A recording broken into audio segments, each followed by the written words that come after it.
Bir yigit bo'lgan voqeani bayon qiladilar. Bu yerda juda ko'p saboqlar bor. Endi ko'proq shu ota-onalari hayot, ota-onalarining tarbiyasidan malollanayotgan ukalarimiz boshingga kiy desa, oyog'ingga issiqroq kiy desa, malollanayotgan ukalarimiz bir shundan bir ibrat olib olsinlar. Men juda bir yaxshi o'quvda o'qirdim deydi. Va o'qiganlarning ichida ham oliy ma'lumotli bo'lib, yaxshi bir diplomni qo'lga kiritib oldim deydi. Otam deydi, bir menga e'tibor berar deydi. Ruchkam ikkita bo'lib qolsa, "Voy bolam, bittasini ruchkangni, mana ruchkasi yo'q odamga berib qo'ygin. Agar yaxshiroq ko'ylak kiyib olsam deydi, bolam sal oddiyroq kiyinavergan. Otasi yo'qlar ko'rsa, qalbi sinmasin. Meni ham otam bo'lganda shunaqa ko'ylak olib berardi deb dili vayron bo'lmasin, oddiyroq kiyin dedi deydi. Oshxonani chiroq yoqilib qolsa deydi, bolam chiroqni o'chirib qo'y, isrof bo'ladi derdi. Darsxonada o'tirib chiroqni yoqib uxlab qolsam, kirib chiroqni o'chirib, bolam chiroqni o'chirib keyin uxlagin derdi. Endi bu gaplardan shunday malollanib borib oxiri deydi, otamdan bezib qoldim deydi. Shu gapirsa g'ashim kelaveradi deydi. O'qishga ketyapti otamdan 50 so'm, 100 so'm so'rasam ovqatga, bolam pulni ayamayman, qizg'onmayman, lekin uyda yesang baraka bo'ladi uyda.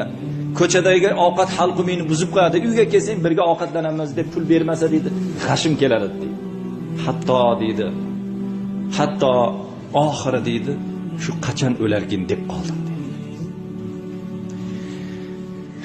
O'qishni tamomladim deydi. Oliy ma'lumotli bo'lib, qo'limga diplomni olib uyda o'tiribman deydi. Biron joyga ishga kirish xohishidaman deydi.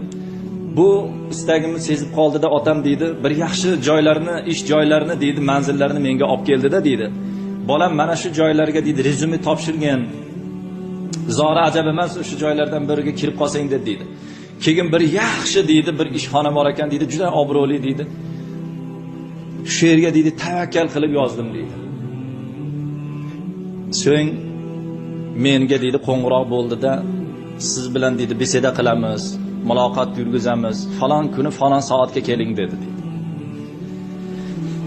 Endi men o'sha kunni kutyapman, mushtoq bo'lib, otam qarib qolgan to'shakka yotib qoldi deydi. Doktorlar ham keladi deydi, domlalar ham keladi, dam soladi, Qur'on o'qiydi deydi. Keyin deydi, men malollanib turibman deydi, otamning oldiga sekin kirdim deydi. Yotibdi, meni ko'rib quvonib ketdi, so'yinib ketdi deydi. Qo'limdan mahkam ushlab turib, bolam chiroqni o'chirib, aynini ochib qo'ygan, mana Allohning nuri kirib tursin. Shuni yorug'i kirib tursa bo'ladi deb aytdi deydi. Uf, yana gapiryapti deb deydi, borib chiroqni o'chirib, pardani ochib qo'ydim deydi. Va deydi, bolam haligi ishlaring nima bo'ldi deb so'radi deydi. Men aytdim, ha falon bir joyga falon kunga keling dedi, o'sha yerni kutib turibman desam, oxirgi nasihatim bolam. Qayerda chachilib turgan narsani ko'rsang yig'ishtirib qo'y. Buzilib ketgan narsani ko'rsang tuzlab qo'y, tuzatib qo'y. Bir evirsib turgan narsani ko'rsang shuni saranjonlab tartibga keltirib qo'y. O'zingga yaxshi bo'ladi dedi. Yana g'ashim keldi deydi. Yana g'ashim keldi deydi. Otam shu yotibdi endi deydi, og'ir to'shakda deydi. Kunlar o'tdi, keyin hali aytilgan kun soati yetib kelib deydi, haligi joyga bordim deydi. Endi deydi juda bir mashhur deydi. Mashhur bir korxona deydi. Ancha odam kira olmasib deydi. Qarasam eshigini bo'lti bo'shab qolibdi deydi. Endi dedim deydi, men boshqa joyga kelib olmadimmi? Shunday obro'lik deydi, ishxonani eshigini bo'lti bo'shab qoladimi deb deydi, haligini qatirib qo'ydim deydi. Shundoq kirsam deydi, Musul faqir og'anab yotib, ichidagi qog'ozlar chachilib yotibdi deydi. Otamning nasihati esim keldi, bo'pti, endi shuni qilib qo'y deb turg'izib, musullarni qayta halinchiga solib qo'ydim deydi.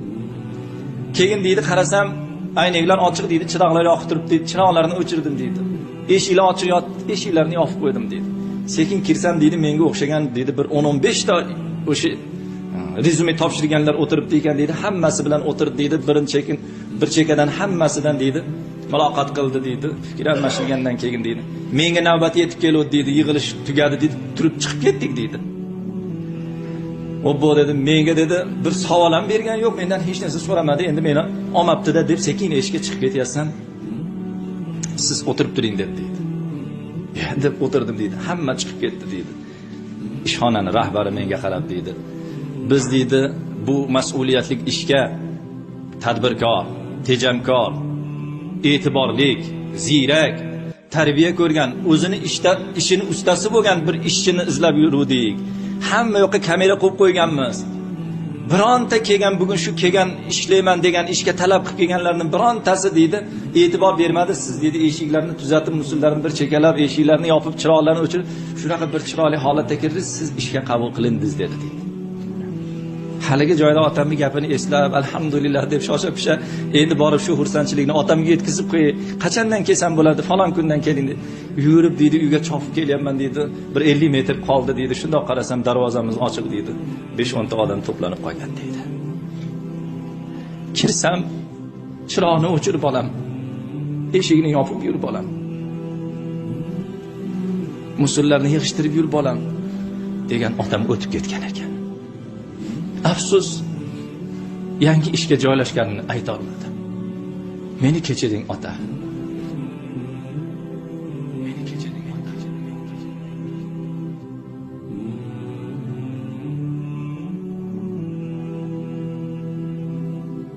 يا خذا بالنواصي أدرك غريق المعاني